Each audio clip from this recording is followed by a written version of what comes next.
review today as we're discussing Amazon's Mr. and Mrs. Smith. A fascinating and kind of unexpected path to take for Mr. and Mrs. Smith. Now, I'm old enough to remember the film that came out starring Brad Pitt and Angelina Jolie, but it has been almost 20 years now. That movie came out in 2005, so I didn't necessarily think there was going to be any sort of IP, revival, reboot whatsoever, but here we are in 2024, and now it's a show. Of course, for various reasons, the best course of action to take is doing a reboot for Mr. and Mrs. Smith. New cast, new route, but that was something that I was torn about all throughout watching these 8 episodes. On the surface, the main idea is fairly different conceptually from the Mr. and Mrs. Smith film. In the film version, they're spies from different agencies with marital problems, whereas in this show version, they are still married to one another, but it's an arranged marriage by the spy agency themselves, and they proceed to go on missions together. That's the thing though, because part of me wants to commend the show for trying to do something fresh, new, and interesting with the material, but at the same time, it doesn't really feel that much like Mr. and Mrs. Smith. You could have just called this anything, and it could have been any spy show. It's just called Mr. and Mrs. Smith because it has that brand recognition. Regardless of that fact, however, putting Donald Glover and Maya Erskine together does lend itself to some level of enjoyable intrigue, since I did enjoy this cast, and each of them brings some interesting quirks to the table that we get to see blossom over the course of the missions they go on each and every episode. It's interesting. This show does lend itself more to being an episodic 1 episode per week format, because pretty much every single episode, it boils down to them going on 1 mission per week. Depending on the mission, the episodes do vary a lot in terms of quality. Several of these episodes have crazy, dangerous missions. Other ones, they just do some weird infiltration missions. There's one involving John Turturro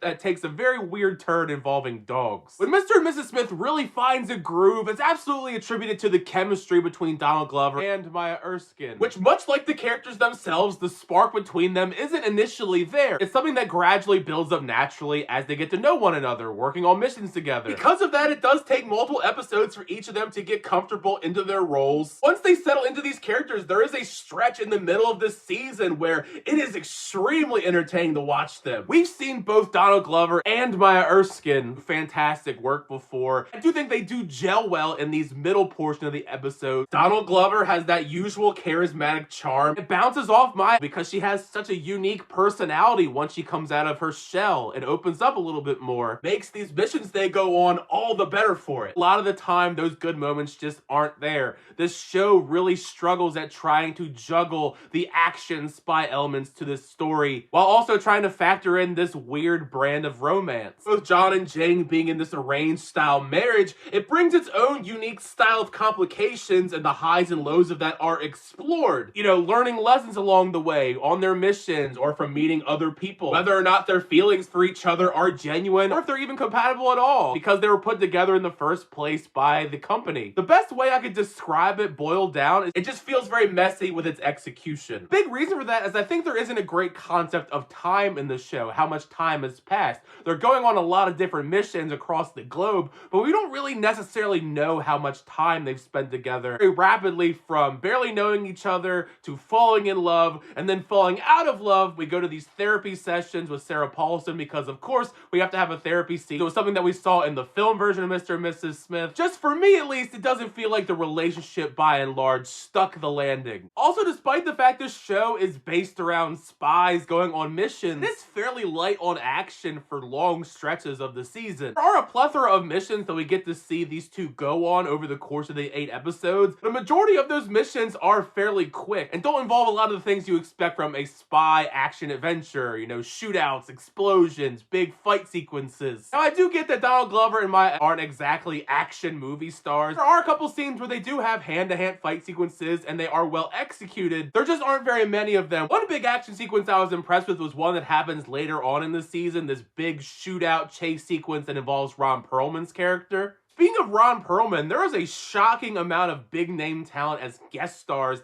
Usually there's about 1 per episode in 8 episodes, but don't expect any of them to last very long, as far as they're not going to be in multiple episodes for one reason or another. In most cases did disappoint me because I was excited to see their inclusion, like Sarah Paulson. Paul Dano is one that shows up in multiple episodes. The one that disappointed me the most though is Alexander Skarsgård and Isaac Gonzalez. Both of them had limited screen time, but they made the most of their screen time. But yeah, there's a lot of guest stars in the show, but don't expect them to be an integral part on the ongoing story. More or less, as far as feelings are concerned about Mr. and Mrs. Smith, I'm pretty indifferent towards it. There absolutely is potential here for a franchise, whether it be in a series form or a film form, especially when it tries to make an effort to blend together the elements that we loved from the film, but it's just bogged down by a lot of various elements not firing on all cylinders. As much as I like both Donald and Maya, I don't think necessarily they were the best two choices to lead a Mr. and Mrs. Smith series. And that's on top of the fact that this show just doesn't have the greatest pacing. There are certain episodes of this that were very tough to get through. Missions that they go on just aren't that intriguing. It is fascinating that this week is kind of a spy week, with both this dropping on Amazon and Argylle coming out in theaters. And also, ironically, both of them are kind of mixed bag experiences. But either way, make sure you share your thoughts down below once you get a chance to check out Mr. and Mrs. Smith on Amazon Prime Video. Did you like the show? Did you not like the show? Do you want a second season of the show? Because it seems like they're definitely hoping to get a second season. Either way, share your thoughts down below, because part of the fun is to have that conversation with you guys in the comment section. And thank you guys, as always, for checking out videos. I always do appreciate it. Make sure you like on the video, and also subscribe to the channel to update reviews, reactions, unboxings, and more. Till next time, I'll see you guys later.